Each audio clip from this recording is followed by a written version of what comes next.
Okay, y'all, so we're back here with 90 Day Fiance. I'm sorry, 90 Day Fiance, Season 8, Episode 5. Who's the boss? Who's the boss? Stephanie is the boss, okay? That's why y'all asked us. I didn't know.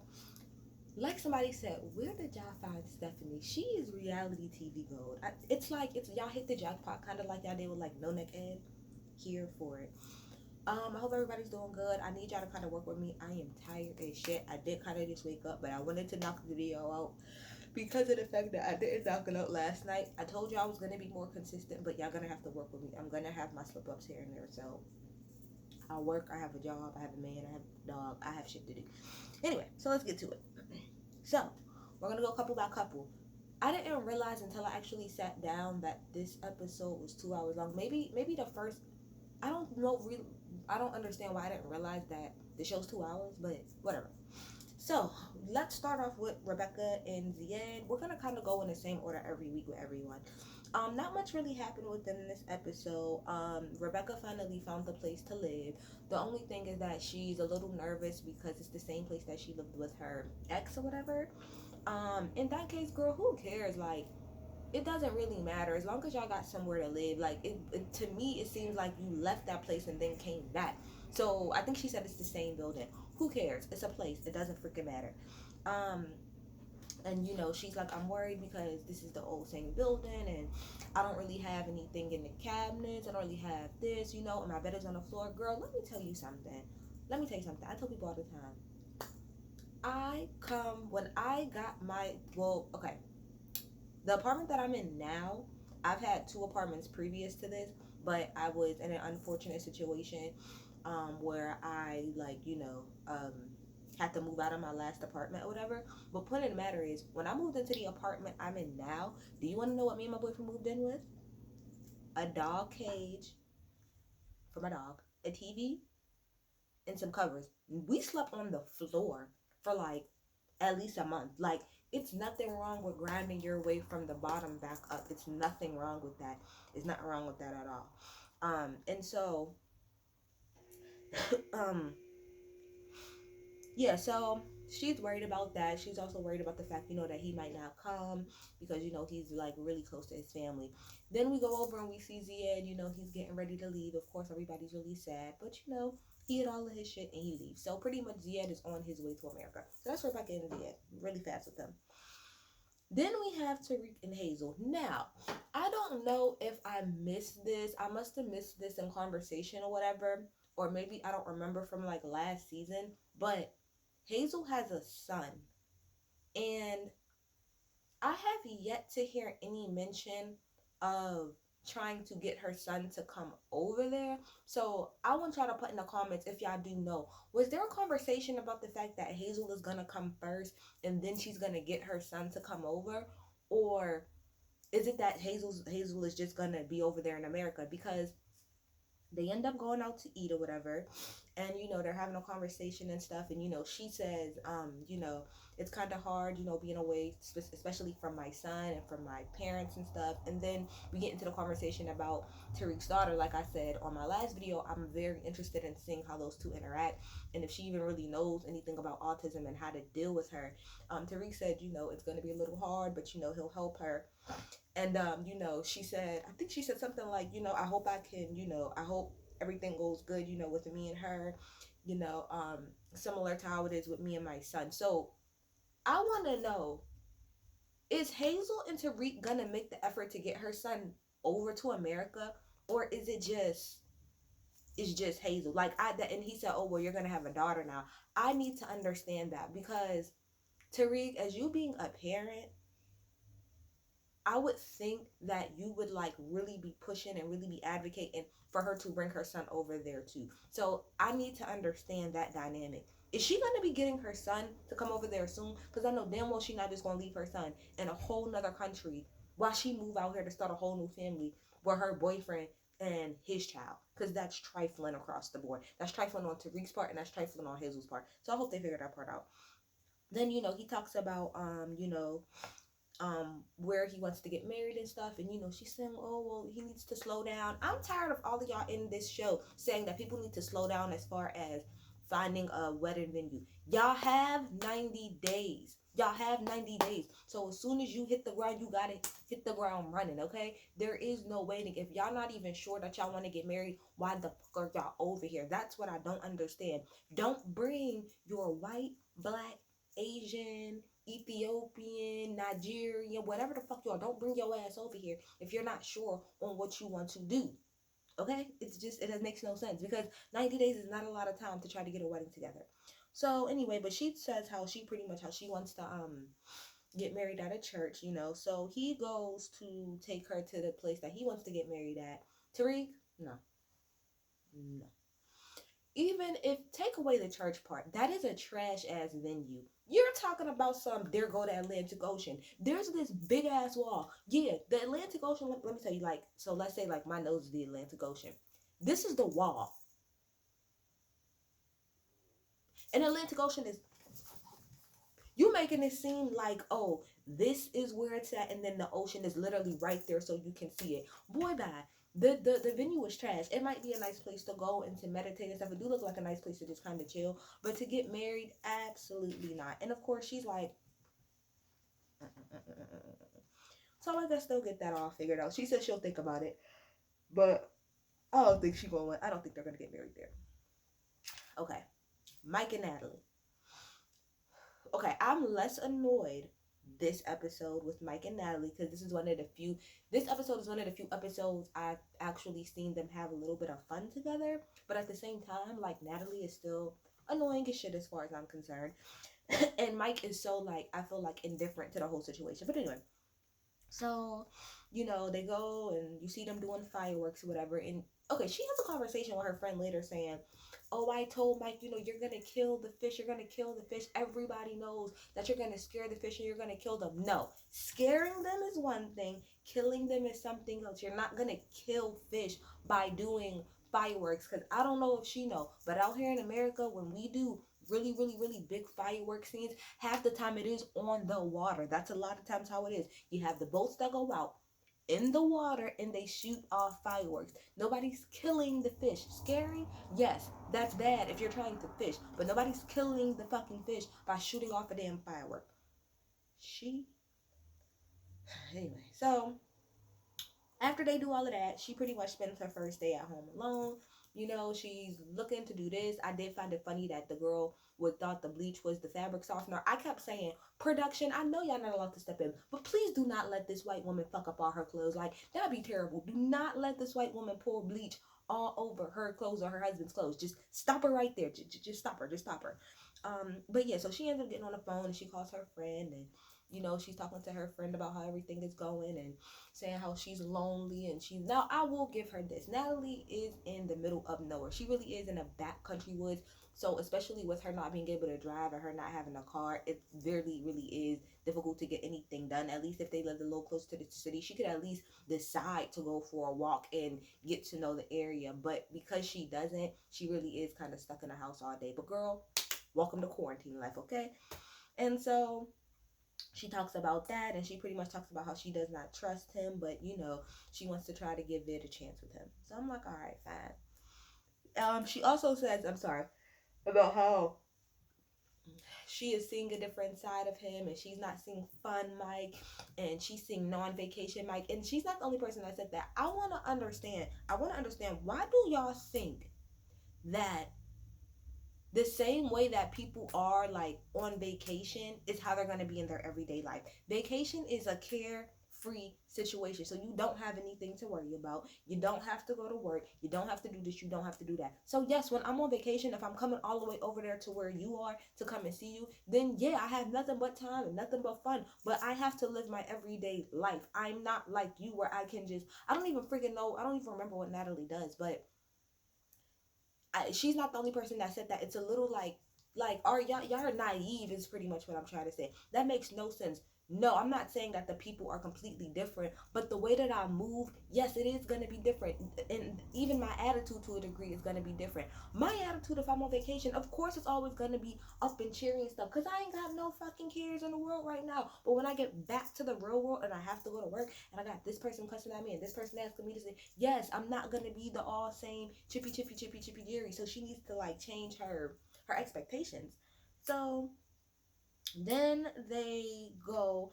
I think that Mike said that his debt is paid down because otherwise I don't understand how he keeps paying for these hotels left and right, but whatever. He goes to take her for the weekend. I forgot, but this little fall area. It looked really, really nice. He went, they got a hotel for the night there. Um, they end up having dinner and so she's a vegetarian. Of course he's not. And like she said, I put in my notes, sis, I'm gonna eat my steak. Like my boyfriend's aunt, her wife is a vegetarian and she's not. And I remember asking her before, I'm like, so with her being a vegetarian, like, do that mean you a vegetarian? She's like, oh no. She's like, no, she know I eat my meat. Like, she'll get her little salad and I get my steak. And that's just that. And I feel like that's how it should be. You shouldn't be trying to force somebody to eat whatever it is. And not at the same time, it's one thing for you to suggest it, but don't try to shame somebody for doing what it is that they want to do.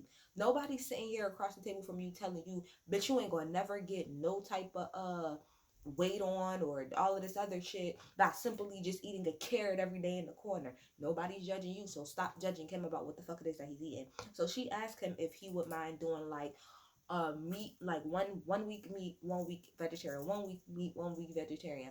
I don't think that that's too bad, but girl, you got to make sure that the vegetarian food that you're giving me is A1. That's the only thing, because I'm not gonna go a whole week of pretty much really not eating, especially if I don't like it. I have to eat. And Mike is he's a big man. That's another thing too. I don't think she's taking into consideration. Not that there's big men who are not vegetarians, but I'm just saying he is a really, really big man. So whatever you do give him, it needs to be substantial, okay? But he says, you know what, he fine, he agrees. Now I will say he did say that, because she said starting tomorrow, and he did say yeah. But when they went out to eat the next day, he ended up getting like this brisket with like nachos and shit. It looked fire. And she was like, but I thought you said you would start. And he was like, yeah, next week. And she said, no, you said tomorrow. You did say tomorrow. I'm pretty sure he probably didn't take it as in like literally tomorrow, but you did say the next day, Mike. But anyway, she pretty much asked him, like, we need to talk about setting a date for this wedding. And he's just like, I don't really know about all of that. I think that right now, both of them, like she said, they're probably even just still trying to figure out, like, if they want to be together, which is to me, like, how much time y'all gonna have to wait? Like, y'all have 90 days to get married. And if you want your mom to come over here for your wedding, like I said, a decision needs to be made soon on what y'all are going to do. If y'all are not going to do this, that decision needs to be made soon. That's why I'm saying I really don't understand the point, especially between Mike and Natalie. I really don't see why Natalie came over to the U.S. Mike should have kept bringing his ass over there, or she should have kept coming to just simply visit until they figured out what they wanted to do. But all of this, oh, well, I'm not sure, oh, I'm not sure. Then why the fuck is she here? I mean, she don't even have her ring. This is not 90 Day Fiance for y'all. This is 90 Day, I don't know if I want to be with you or not. Like, stressed out. Annoying, annoying, annoying. But yeah, he said he don't know about the date because he's not sure. They go when they get to a little part where they get a root beer float or whatever, and she eats it and she's like, is it beer? No, I understand her being confused and being like, well, it says beer or whatever, so isn't it beer? He's like, no, it's not. But I do agree with what Mike said. Natalie has to stop running her mouth so much, and she has to trust and believe what he's saying. He said it's not that, and I forgot what else he had told her before. It's a couple times he done told her something. She's like, no, I don't believe you. No, I don't believe you. No, I don't believe you. Then, bitch, why are you here for? Why are you here? Why you here? Okay. Then we move on to Brandon and Julia. So Julia gets up for the first day to work on a farm. I gotta see which time I left y'all. Yeah, Julia gets up to start working on a farm. Of course, Brandon is at work. Now, correct me if I'm wrong. Now, I don't know nothing about running a farm. I know absolutely nothing. But I do remember the day before they introduced this woman named Aspen who stays there sometimes to help with the farm while I'm talking about they, I mean the parents go to work, and then Brandon actually has a full-time job too. So I am confused. If everybody in this house has a full-time job, do y'all have the farm just to have the farm, like for y'all own personal pleasure? Like, I don't understand. I'm just saying, me personally, that I don't know shit about a farm. I don't really know. Like, if I wouldn't personally, if I have a farm, I want to make my money off of my farm. I don't want to have to work a full-time job and then at the same time still have to do everything that I have to do for a farm. That's just me, but y'all tell me if that makes any sense to y'all. But anyway, so she gets up like probably around noon. gets up, goes to the little chicken coop to go see if she can get some eggs or whatever. Then you got the friend Aspen who comes out and is like, hey, really, you're supposed to be up at 7 o'clock in the morning and it's already noon. My thing with Aspen is this. That was only her first day, and I feel like she was prejudging a little bit too much. Like, oh well, this is that and third. I feel like she was only here one day, not even a full day, a couple of hours, where y'all showed her a little bit of how everything was gonna go. Nobody really gave her, from what I understand, a list, and nobody told her she had to be up at 7 in the morning. So why are you getting the attitude that she's just getting up now? Nobody explained anything to her. Y'all showed her around, but nobody really gave her an actual list of things to do. Nobody said, okay, well, you need to get up at 7 in the morning. You ain't told her that till she actually woke up. So pull back a little bit. It's only her first damn day, and as much as y'all want to complain about Julia, she actually was doing the work. So give her a fucking break. That's just how I feel about it. Give her a break. Like, give her a break. And so then we go forward, and Julia, she's just waiting around for him to come home. So Brandon ends up coming home. I don't know if it's because Brandon is like not used to having a girlfriend, but like this nigga, because remember they share something. They don't sleep in the same room. This nigga come into the crib, go straight into his room, sits down on the bed, and then gets up and goes to his closet. And Julie's like, so this man walks through the door and don't say a thing to me. I would have went and I would have smacked the shit out of him. How dare you? If I'm here all day by myself, the first thing you need to be doing before you go into your room and do anything is coming to my room. And not even about, it's about kissing. Now, you need to check on me and make sure that I'm sure. Then you can go into your room. Why did Julia have to get up and go to your room, Brandon? I really feel like that young man is not ready to be married. He's just not, and that's just in my opinion. He got a lot of growing up to do before he can be married. So then, she pretty much tells him, like, this is the last day I'm doing this. I'm not doing this shit anymore. I don't got this shit to do. We need to move, like, ASAP.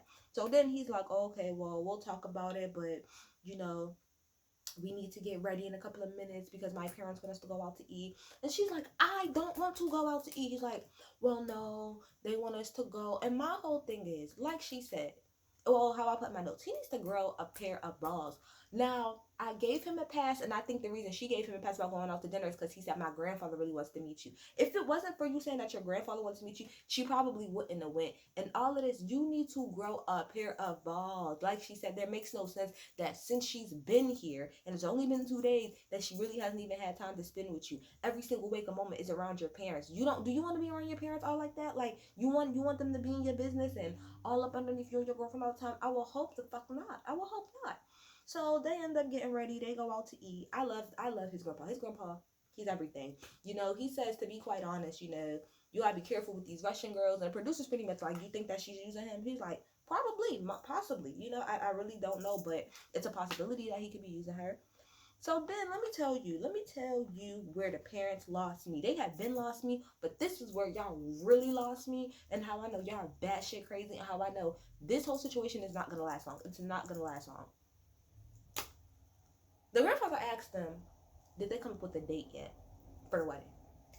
And they said, yeah, we came up with a date. I think they say May 9th. As soon as they say that, here come his mama. Oh, no. Why? And I'm thinking like, wow, what the fuck is the 9th? And they're like, that's Mother's Day weekend. Okay.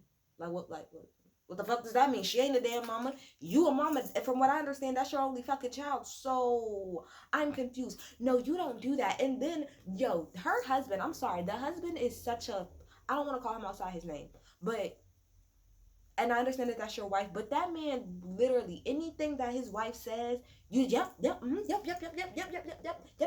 right. They really went on a whole tangent about how it's rude for them to have their wedding on Mother's Day weekend. Oh, Mother's Day weekend in America is such a big deal. Is it really a big deal? It's really not. Like, it's a thing, but it's not. You want to know what we do for Mother's Day half the time in America? You either take your mom out somewhere nice to eat, or you buy her something nice to eat. Or you buy her something nice and you give it to her. You might come through and say hello and say goodbye, but that's about it. Stop trying to y'all, I don't like that. Y'all really tried to make it seem like it's Christmas or something like that. And even if it was Christmas, it's their fucking wedding day. And then on top of that, the reason that they chose was a good reason, because when they first started talking, it was on the ninth. So to me, I'm like, okay, that makes sense. And finally, what I don't understand is, wouldn't that be a great Mother's Day gift to you, for you to be able to see your son get married? Or no, are you feeling like, no, that day is supposed to be his mom, his parents are very selfish, specifically his mom. She's very, very selfish. It has to be about her, and if it's not her way, and if it's not the way that she wants it, then it's not at all. It's literally like a take it all or leave it all type of situation. So I will appreciate the fact that Brandon did play sit down and was like, no, she wants to get married on the night. No, this is what we're gonna do. This is what we're gonna do. And the grandfather's putting them down, on his calendar. And she's like, no, no, no, no. They're like, don't save the day, because that's not set in stone. Yes, it is. And if you don't want to be there, you and your old ass husband can take your asses back to the barn and lay in the hay with the horses, because y'all are out of pocket. They are completely out of pocket. I understand that y'all letting them stay there, but to say to them that y'all don't accept their wedding date because it's Mother's Day weekend, get your old ass the hell out of here. Get your ass out of here. How dare you? How fucking dare you? I'm disgusted. Like, that shit really pissed me off. We didn't get any Andrew and Amira this time. I think we're going to get them next week, because sis is detained. I want to figure out why she got detained. That's what I want to know, like, why. Then we go to Jovi and Yara. Let's see how much time we got. Jovi and Yara, okay? So he ends up getting the rug that they argued about in the last episode. She tells him to pretty much take off his shoes, because she was like, like, there could be pee and all of this stuff in your shoes and stuff. This white man lied out his mouth and said, the people do not pee in the streets of New Orleans. If you meant like people are not just randomly walking around like peeing in the middle of places, I get that. But sir, you live in New Orleans. You not that far away from Bourbon Street. You trying to tell me all of that alcohol? And no, I bet you New Orleans, I bet you Bourbon Street, that whole area is probably the number one place in America that people pee on the street because of fucking alcohol. What are you talking about? Where I live right now, there's this place on the south side. That's where all of the bars and stuff is. There's a strip where there's nothing but bars. When I went to court one time, because I was shadowing a lawyer or whatever, I went to court one time. Every single person's case that day was because they peed in the alleyway, and the judge threw out all of that. Why? Because it's nothing but bars around there. People are full with alcohol. What the fuck do you expect? So Debbie, you're full of shit about that line. But anyway, so then they start talking about. She pretty much starts talking about the fact that she does not like living in Louisiana. She wants to live in LA with Kim Kardashian and Kylie Jenner. And I'm like, well, yeah, but you trying to look like them clearly. Like somebody said, if anybody from international, places are watching this, I want y'all to understand. Every place in the United States is not Los Angeles or New York City or Miami. It's not. I don't really know whose fault that is. I don't know if that's America's fault because that's the way that shit is portrayed. But at the end of the day, I need people to understand that is not the United States of the majority of the United States of America, especially middle fucking America. It's a lot of countryside. It is. It's a lot of countryside. You might have in each state, except we're not going to count California because California is something different. But like in Texas too. But in most states, there's normally one or two really big metropolitan cities. And even within those cities, the cities only go but so far out, and then the further you go out, it's country. So no, y'all probably couldn't even fucking afford to live in LA or New York City if you freaking wanted to. So all of them expectations, it needs to come down a little bit. It needs to come down, okay? So so he's about to leave for a month or whatever. So he goes and he gets her new phone, and now she's all excited, even though she was just cursing him out a second ago. I think that Yara is low key a gold digger. That's just that's my humble opinion. I think that she's low key a gold digger, but whatever. So then they go out to dinner, right? Because the day before he's about to leave. Now, mind you, he's gonna be going for a whole month, and he's only been there with her for 2 weeks. So they're having a conversation. Now he ends up bringing up kids. Okay. Now, like I told y'all before, she was pregnant before, but at least she had a miscarriage. And so she gets really emotional because she pretty much says that, where was they at? Was they in Albania? I think they was in Albania. And she pretty much had the miscarriage, and she had there was an operation that she needed to go through, to get everything out. and he left her in Albania because she didn't have her passport. So he left her in Albania before she went through her operation to take his ass to work. Bitch, ooh, y'all, you better than me. Cause see, after some shit like that, I would never be with that nigga again. That's complete trash. And all he kept trying to do, I do not like Jovi. I thought I was gonna like him. I do not like him. He is an asshole, and he is very, very selfish, and he's very like condescending. Like he kept saying to her, "Well, that's on you. That's on you. You left your passport. You left your passport. I don't care if she lost her passport. That is your woman. You do not leave her in a fucking country that's not hers without a passport, and you damn sure don't do some shit. He's gonna try to say, oh, well, I didn't know about the operation until after. I do not believe him. I believe y'all are 100%. As much as y'all gets on my nerves, I believe her when she says, you knew, you just didn't give a fuck, because it's clearly you didn't give a fuck, because she's sitting there crying, and his response is, well, I'm sorry, like, what you want me to say? What you want me to say? Disgusting. I would have picked up my shit and I would have left right there. That is disgusting, Jovi. That is so disgusting. You left her in a country when she didn't have her fucking passport, and on top of that, she had to go through a surgery to get a miscarriage taken care of. And your answer to that is, I'm sorry, what you want me to tell you? What you want?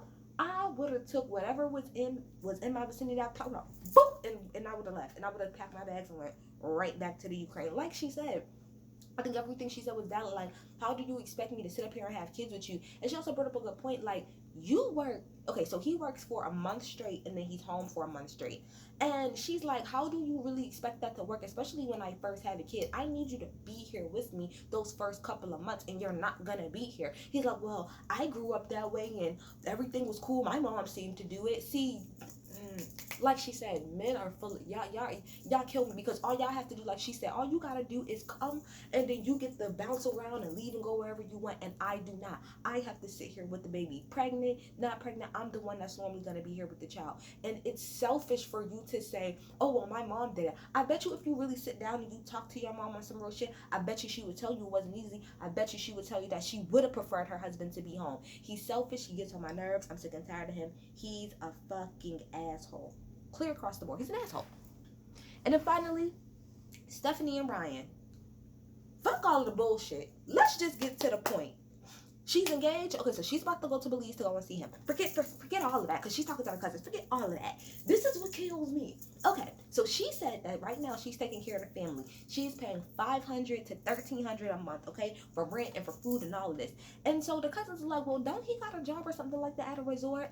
My good sis said, yeah, I'm the one who got him the job, because, I have a friend that owns a resort down there, and I told him, if you hire him, I will pay his wages.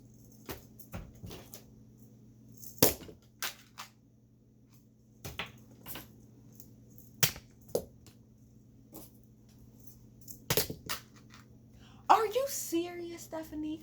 Are you serious, Stephanie? You are a grown-ass, middle-aged, privileged white woman, and you are paying the wages for this man in Belize? Comedy gold. Reality TV gold. I know when them cousins got in that car, they talk so much shit on you. You are stupid, okay? And they're like, well, do he know? She's like, no, because I don't want, to hurt his ego and all this other stuff. Stephanie, you are stupid. You're stupid. Why can't I find somebody gullible like that? It's very frustrating. I want to find somebody that's going to pay my wages. I want to find somebody that's going to pay my rent. I would love to, and I still want to keep my boyfriend though, but I want to find somebody that's like in another country, pay all my bills, let me keep my boyfriend and my dog, and you just send me where the money reside, where the money is, where the money reside, where the money. I'm here for it. A mess up. I don't even got nothing else to say. Stephanie, you are a plummeting the fuck fool. And then it seems like next episode she can't even get in contact with him. I really don't think we're ever gonna see him on this show. Y'all tell me what y'all think. This shit was crazy. I'm not boy.